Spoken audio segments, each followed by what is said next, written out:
చంద్రబాబు బాబు మన బిడ్డ జగనన్న వైనాట్ 175 అన్నాడు. పాపం ఓన్లీ 11 మధ్యలో 5 ఎగిరిపోయింది. 151లో 5 ఎగిరిపోయింది. ఆ తట్టు ఒకటి ఈ తట్టు ఒకటి 11 నిలబడింది. ఇంకా ఘోరమైన ఇక్కడున్నాడు కోర్టు దొంగ. నాకు 11 అన్నాడు, లేచిపోయినాయి 11. జిల్లా స్వీప్.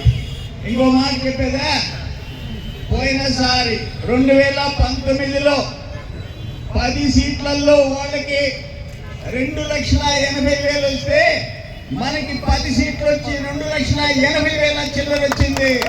అది తెలుగుదేశం గడ్డ, నెల్లూరు జిల్లా తెలుగుదేశం అడ్డ. మరి కార్యకర్తలు ప్రాణాలు ఇచ్చారు. మేము వచ్చాం ఇక్కడికి గాంధీకి చెప్తామని వచ్చాం. ఒక మహానాయకుడు, దేశంలో గుర్తింపు ఉండే నాయకుడు, మచ్చలేని నాయకుడు చంద్రబాబు నాయుడు గారిని రాజమండ్రి జైల్లో పెడితే గాంధీకి చెప్తామని వచ్చాం. ఇక్కడికి చెప్పుకున్నాం. అక్కడి నుంచి ప్రశాంతంగా వచ్చాం. ఇట్టే మాట్లాడాం. 13 మంది మీద కేసు పెట్టారు. నా మీద, శ్రీధర్ రెడ్డి మీద, అజిత్ భాయ్ మీద, రామకృష్ణ మీద, అనురామ్ నాయుడు మీద, అందరి మీద క్రిమినల్ కేసు కోటరెడ్డి సేన మీద పెట్టారు. అది మొత్తం సేనే మీద 64 అంట, నాకు మీద 18 అంట, లోకేష్ బాబు మీద 23 అంట. ఏంది క్రిమినల్ కేసులు? ఏమైందనే రామకృష్ణ పాపం ఏదో తరిమి హత్య చేపినా అంట. అది కూడా కురుగుంట రామకృష్ణ మీద కేసు. ఈ అరాచకాలన్నీ చూసాం. ఆ రోజు నేను ఇక్కడ బాబు గారిని ఎక్కడ అరెస్ట్ చేశారంటే ఇంటి దగ్గర హౌస్ అరెస్ట్. బాబు గారిని నెక్స్ట్ డే విజయవాడ కోర్టులో ఉన్నాడంటే అక్కడ 1 town police station. Next day పూణేకి పోయినాం. డిజైన్ టెక్ చైర్మన్ కన్వీల్ ఖర్చు స్టేట్మెంట్ ఇప్పించాం.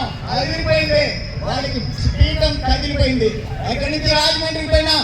అక్కడి నుంచి ఆదిశంకర కాలేజీలో స్కిల్ డెవలప్మెంట్ సెంటర్ అంటే ఏందో, సిమెంట్స్ కంపెనీ అంటే ఏందో, బాబు గారి కృషి ఏంటో, 2,30,000 మందికి స్కిల్ డెవలప్మెంట్ ట్రైనింగ్ అంటే ఏందో, 75,000 మందికి ఉద్యోగాలు అంటే ఏందో సినిమా చూపించాం. ఆదిశంకర చేశాం. అయ్యా ఈ జిల్లాలో నేను కడప, రాజంపేట 2 పార్లమెంట్లు చూస్తా. మంత్రి ఉన్నప్పుడు ఇన్ఛార్జ్ మినిస్టర్, ఇప్పుడు పార్టీ ఇన్ఛార్జ్. కానీ పులివెందుల్లో కూడా లేదు. నెల్లూరు జిల్లాలో అరాచకం, నెల్లూరు జిల్లాలో దోపిడీ, ఘోరాలు నేరాలకి నిలవైపోయింది నెల్లూరు జిల్లా. శాంతికి మారిపోయింది నెల్లూరు జిల్లాలో. అన్యాయం చేశారు, అరాచకాలు చేశారు. ఒక లాకప్ ట్యాక్ ఉదయగిరి నారాయణ తీసుకొచ్చి ఢిల్లీ నుంచి నేషనల్ ఎస్సీ కమిషన్ తీసుకొచ్చా. ఆ కుటుంబాన్ని కాపాడే ఉద్యోగాలు ఇప్పించాం.